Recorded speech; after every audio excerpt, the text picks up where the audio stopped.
पीछे खत्म नहीं ना हुआ है। अच्छा ठीक ठीक ठीक ठीक ठीक। कोई दिक्कत नहीं। अब ये बहुत बच्चा है।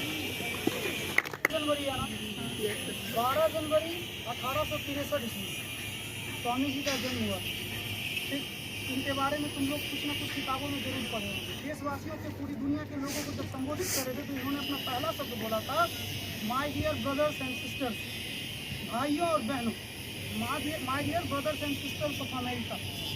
तो अमेरिका के लोगों को ये भाई और बहन करके संबोधित किए। इस बात को सुनकर वहाँ के लोगों को यह दिखा कि हिंदुस्तान का बस एकमात्र इंसान जो फकीर के जैसा दिखता है, उसका इतना बड़ा व्यक्तित्व हो सकता है, तो हिंदुस्तान का किस तरीके का व्यक्तित्व होगा। इनके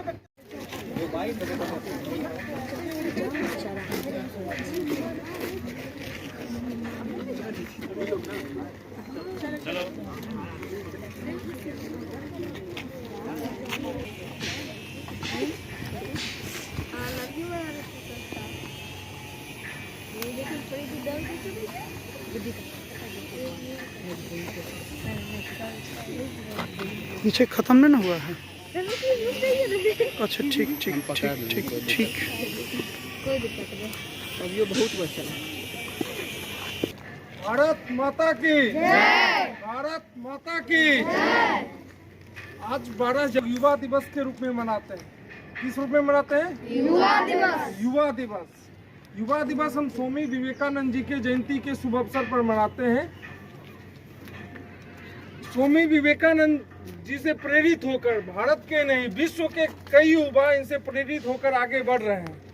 जयंती मनाते हैं, उन पर पुष्प चढ़ाते हैं, उनके नाम पर मार्ग बना देते हैं। गांधी जी के बताए रास्ते पर अगर नहीं चल पाते हैं तो सड़क का नाम में गांधी मार्ग रख दिए, लेकिन उनको जो हमें बोले जैसे चलना है, जैसे काम करना है, वैसे कर नहीं रहे हैं।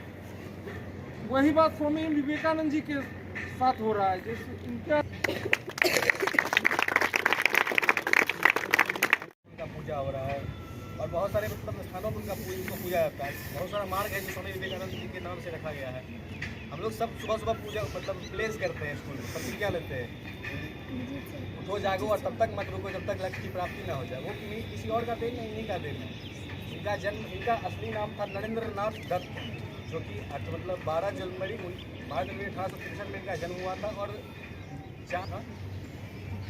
आज हम लोग कोशिश करेंगे कि स्वामी विवेकानंद जी की जयंती को सेलिब्रेट कर रहे हैं। स्वामी विवेकानंद जी की जयंती हम लोग मना रहे हैं। थोड़ा सा उनका जो वे ऑफ थिंकिंग है, जो जिस डायरेक्शन में किस तरीके से वो सोचते थे और अपने समाज को, अपने देश को हमेशा वो जो है वो खुद से कुछ देने की कोशिश किया उन्होंने। तो जब आप उनके सोचने के तरीके को अगर आप समझ पाएंगे, थोड़ा बहुत, अगर मैं बहुत तक जो है वो बहुत छोटा है, मैं उनको समझा पाऊँ, पर थोड़ा सा मैं कोशिश ज़रूर करूँगा। जैसे सर ने बताया कि उन्होंने जब अमेरिका में स्टार्ट किया था तो उनका जो सबसे पहला जो शब्द था वो था my dear sisters and brothers of America. इससे आप समझ सकते हैं कि कोई व्यक्ति जो कि एक हिंदुस्तान से जा रहा है, यूएस में जाकर के स्पीच दे रहा है और वहाँ के लोगों को अपना भाई और बहन बता रहा है। इससे सोच सकते हैं कि उनकी मानसिक जो स्थिति होगी वो क्या रही होगी। वो इस पूरी दुनिया को एक अपना परिवार, जैसे हमारे जो फैमिली है, हमारे जो माता पिता हैं, हमारे जो भाई बहन हैं, उस तरीके से वो पूरी दुनिया को देखते थे। और यही उनका कहना था कि अपने लिए तो हर एक आदमी जीता है, पर आप अपने आप को जब क्वालिफाई करते हैं, खूब सारा आप अर्जित करते हैं, पैसा कमाते हैं या अपने आप को एक शिखर तक लेके जाते हैं, तो उसके बाद आप इस समाज को कुछ ना कुछ दें, ये बहुत जरूरी है। ठीक है, जैसे मैं एक उनके जीवन की एक छोटी सी घटना मैं आपको बताना चाहूँगा। जब उन्होंने अपना पूरा शिक्षा वगैरह जब उन्होंने ले लिया तो वो अपनी माँ शारदा के पास गए। ठीक है, और उन्होंने बोला कि मैं जा रहा हूँ, अब इस दुनिया को मैं सर्व करने की कोशिश करूँगा कि मैं कुछ ना कुछ इस दुनिया के लिए कर पाऊँ। तो उन्होंने बोला आप इसके लिए अगर मेरी कोई परीक्षा लेना चाहें तो आप ले सकते हैं कि मैं वहाँ पे जाने के काबिल हूँ या नहीं हूँ। तो उन्होंने उन्होंने बोला ठीक है तुम वहाँ पे एक चाकू रखा हुआ है वो उठा के मुझे दे दो। चाकू आप लोग समझते हैं जिससे सब्जी वगैरह काटा जाता है, ठीक है। तो उन्होंने उठा के दिया, तो उस उठा के जो वो चाकू देने का जो था, तो उन्होंने जो धार वाला जो पार्ट होता है ना, उन्होंने अपने हाथ से पकड़ा था और जिस तरफ से हम लोग पकड़ते हैं वो उन्होंने सामने प्रस्तुत किया था, ठीक है। कि अगर उस चाकू को कोई पकड़ता है, जैसे सीमा शारदा अगर पकड़ती, तो अगर उससे कोई हार्म होता तो वो उनको होता। आप समझ पा रहे हैं, मैं समझा पा रहा हूँ आप लोगों को। वो हार्म किसको होता, विवेकानंद जी को होता, ना कि किसी अगले व्यक्ति को होता, ठीक है।